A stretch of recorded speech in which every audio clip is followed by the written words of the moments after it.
प्राप्त हुई थी कि एक वादी और उनकी पत्नी के साथ घर में घुसकर मारपीट की गई और कुछ अज्ञात लोग उनके घर में आए थे इस घटना को करने के लिए। हमारी पुलिस टीम लगातार इसके अनावरण के लिए प्रयासरत थी और इसमें जितनी भी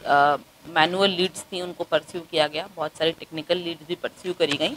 और सीसीटीवी फुटेज बहुत सारे कैमरास का देखा गया और उसमें जानकारी ये मिली कि इस पूरी घटना का जो शुरुआत हुई उसको एक शेखर गुप्ता नाम के व्यक्ति ने किया। ये पूर्व में वादी को अच्छी तरीके से जानते थे भली-भांति रूप से और ये अमीनाबाद में भी जब इनकी दुकान थी वहाँ पर भी और उसके बाद जब ये जिस घर में अभी वर्तमान में रह रहे थे उसको भी वो अच्छे से जानते थे और इनके और इनके साथियों को पैसे का लालच था और इन्होंने ये बात सोची कि अगर इनके घर में उनको जानकारी थी कि कितने लोग रहते हैं और कितना ये पैसा भी रखते हैं, तो इन लोगों ने एक योजना बनाई और इसके लिए इन्होंने अपने साथियों को बुलाया। इनके साथी और ये सभी लोग आए और इनके द्वारा घटना करने से पहले पूर्व में 2-3 बार रेकी करी गई, घर का चिन्हीकरण किया गया और साथ में घटना करने से पूर्व इनके द्वारा शराब का सेवन किया गया और फिर कुछ औजार जो कि चोरी के उद्देश्य से इनको खरीदने थे वो इन लोगों ने खरीदे और उसके बाद ये घटना करने के लिए गए।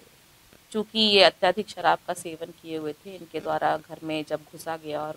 चोरी करने का ये प्रयास वहाँ पर कर रहे थे,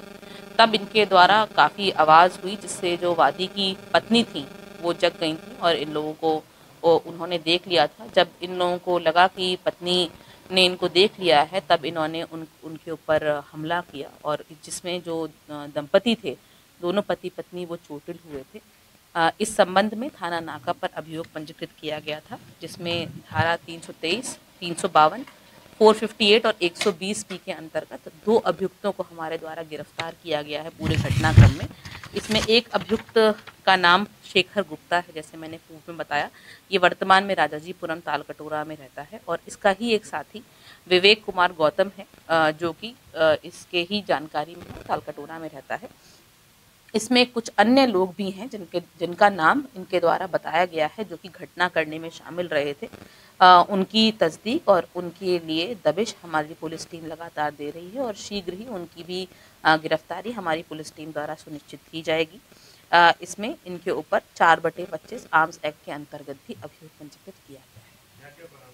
है। इनके पास से एक चाकू या बड़ा चापड़ जो इन्होंने घटना करने से बाजार लगता है वहाँ से लिया था वो बरामद किया गया है। एक लंबा सरिया जो कि इन्होंने घटना के लिए एक झोले में ये लोग रख के लेकर आए थे वो भी बरामद किया गया है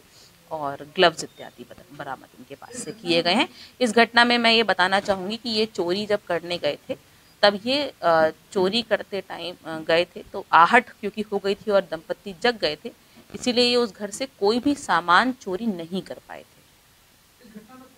कितने लोग शामिल रहे थे क्योंकि 2 लोग गिरफ्तार हुए और जो फरार हैं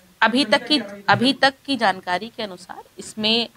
4 अन्य लोग हैं जो कि बाहर से आए थे, इनके पहचान के ही लोग हैं जो इन्होंने एक बाहर के जनपद से यहाँ बुलाए थे घटना करने के लिए। उन लोगों की तस्दीक हमारे द्वारा कर ली गई है और उन लोगों को पकड़ने के लिए हमारी पुलिस टीमें अभी तक की जानकारी में पिछला रिकॉर्ड इनका नहीं निकला है, लेकिन फिर भी विस्तृत रूप से किसी अन्य ज़िले में या कहीं ये पूर्व में जहाँ रहते थे उसको चेक किया जा रहा है। ये पूर्व में अभी जैसे वर्तमान में राजाजीपुरम में रहते हैं, ये रेड़ी लगाने का कार्य करते हैं और पूर्व में ये वादी के घर के पास में ही पीछे कुछ ही दूरी पर रहा करते थे, लेकिन ये घर उन्होंने कुछ समय पहले छोड़ दिया। क्योंकि इन्होंने मैंने जैसे बताया कि पूर्व में इन्होंने 2-3 बार उस घर के आसपास जाके रेकी करी, तो छज्जे के रास्ते से ये इन्होंने एंट्री करी और फिर एक गृह भेदन जिसे कहते हैं घर तोड़ का गेट तोड़ना उससे एंट्री की।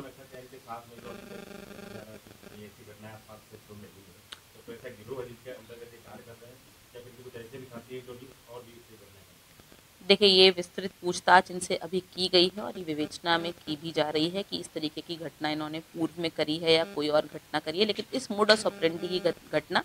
क्योंकि हमारे लिए चैलेंजिंग घटना इसलिए थी क्योंकि इसमें एक जो दंपति थे उनको वो चोटिल हुए थे और हमारी प्रायोरिटी थी कि इस घटना को सफल रूप से अनावृत किया जाए। तो अब इस घटना का अनावरण किया गया और शेष जो बचे हुए अभियुक्त हैं उनके लिए हमारी पुलिस टीम वो किसके घर में किराए पे रहते थे या फिर कब उसका मकान? उस वो सब चीज़ें तस्दीक की